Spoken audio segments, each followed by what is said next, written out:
A leading opponent in Congress of the President's Cuba Initiative is Representative Ileana Ros-Lehtinen of Miami. She is a Republican who serves the 27th Congressional District. We are so glad to welcome you this morning. Thank you so much to both. Sunday morning. It's a pleasure. All right, Congresswoman, here's the obvious question. We'll get to the embassy specifically in a minute. But for 10 presidents, half a century or more, the United States has had a policy of trying to isolate Cuba and embargo, trying to bring down the Castros. It didn't work. President Obama said, let's try something new. Let's engage. What's wrong with engagement? Well, that would have been a natural segue when Kerry said those words to then say, and Cuba has had only 2 so-called presidents in that same time. What a missed opportunity for Kerry.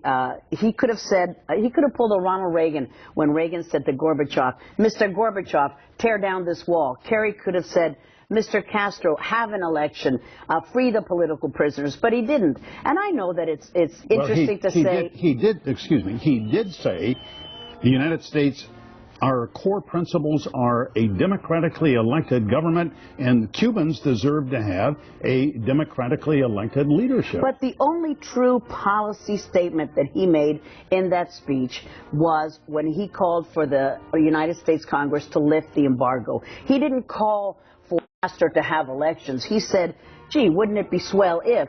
But the only specific ask was Congress lift the embargo, which we're not going to do. And, Michael, to your point, I know that it sounds like a good idea. We've tried this. It hasn't worked. Let's try B. Well, the first is that Cuba is not an experiment for the United States to say, hey, we tried this. Let's change the formula around. The reality is the entire world has been wheeling and dealing and doing tourism in Cuba, and that hasn't changed either. Right. And in no instance has commercial engagement been the leading factor of changing a regime. Yeah. We wish that it would. If we flood them with McDonald's, they will have democracies. It's not going to happen that way. Well, what happened on Friday was so much symbolism, and now really it's Congress's turn to implement whatever policies come next, or don't. So in not really, Glenna, because it's now all of this symbolism took place. Now it's Cuba's turn to turn the page. Cuba's turn to lift their embargo on the Cuban people. You know, it's not just symbolism that not a single dissident was invited to that ceremony. That speaks volumes to the Cuban regime. Yeah. And this is the 18th consecutive Sunday of beating of the ladies in white. As we speak, live on Sunday morning, the ladies in white are being beaten and arrested. Well, right, but to your point, the symbolism of the flag going up and the certain changes that have taken place, there was a very clear message that nothing else is going to happen until the U.S. takes the embargo away from the Cubans. And there's a very clear message on the U.S. side, nothing's going to happen with the embargo until human rights is addressed in Cuba. So not really, because John Kerry is falling for the Castro line, and shame on him for doing so. Gee, if we only do this, then Cuba will have changes. We are holding back from having elections. The embargo prevents Cuban elections? No. The embargo prevents them from having multi-party? No. The embargo prevents them from having a free press? Let's have changes in Cuba. We could lift the embargo tomorrow. Nothing in Cuba will change because the regime is not about to change. And in fact, Josefina Vidal, the leading negotiator for the Cubans, said last night, what did she say?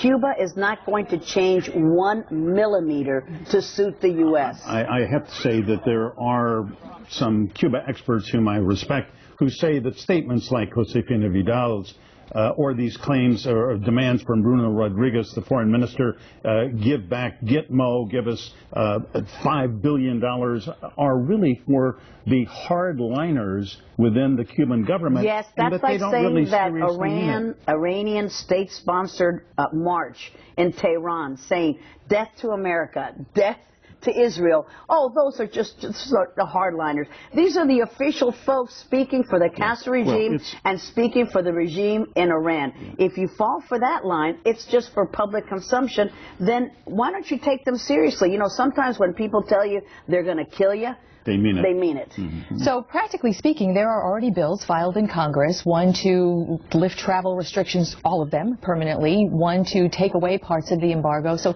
you go back to Congress, and the split this time really is more geographical than partisan in Congress.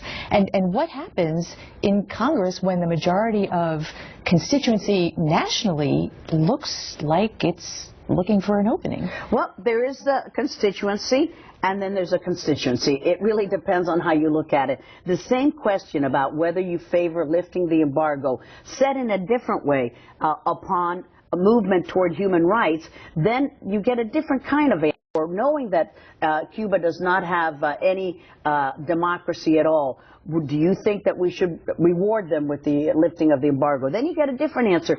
You know, survey questions are very difficult to really calculate. What does show is election day. Who gets elected in South Florida? You know, when the folks who are hardline get elected, then people say, "But look at this survey. Look at these shiny keys." And if you don't have the elected, I mean, it just depends. You can twist it around. What I say is, this is a vote on principle.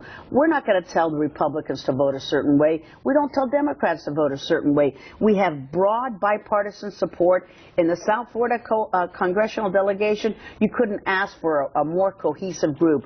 Federico Wilson, Alcee Hastings, Debbie Wasserman Schultz, all of us in a bipartisan manner are supporting freedom fighters in Cuba and not the regime. Might be a good point to say right here, all of them were invited to join us this morning, and we're not able. Well, we're all far-flung. This is our August, not our recess, work period. All right. Congresswoman, I just need to get you on the record here. If the Obama approach is the wrong one, and we know what Helen Burton says, it lays out all the conditions under which the embargo would be lifted and there would be a normalization.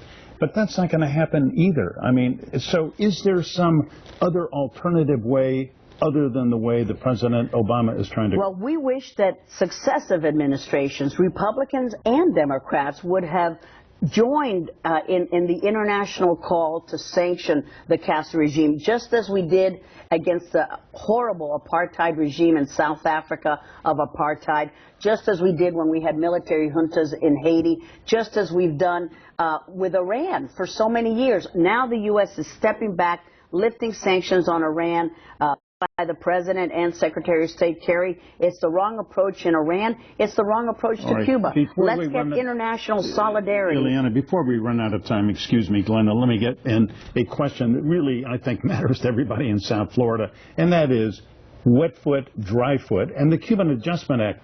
Two countries now have diplomatic relations. How can we have a migration policy that says, okay, if you're a Cuban national picked up at sea, we take you back. If you reach dry land, you're in free. 1 year and a day, and you're a legal resident. You become a citizen in 5 years. Does that make sense anymore? It doesn't make sense, but I don't think that Congress is going to address it in this session. Very little time that we have left.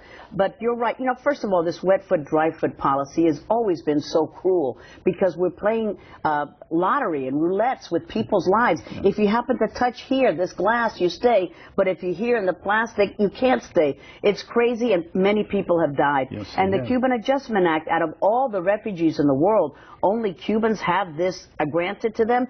I would hope that we would see that a lot of refugees are deserving of this if you're going to have it for the Cubans. But I don't think that we're going to change that. I hope that we can keep some semblance of the Cuban Adjustment Act because discrimination does take place and persecution does take place in Cuba. I disagree with the President. Not everything is rosy there. Congresswoman Ileana Ros-Lehtinen, thank you. So good to see you. Always great to have you come in. Thank you, guys. Have a great Sunday. Thank you very much. And up next, a different perspective on the U.S. Embassy opening in Havana from an involved Cuban-American leader who's changed his mind and a Cuban-American attorney who was at Friday's ceremony. Stay with us.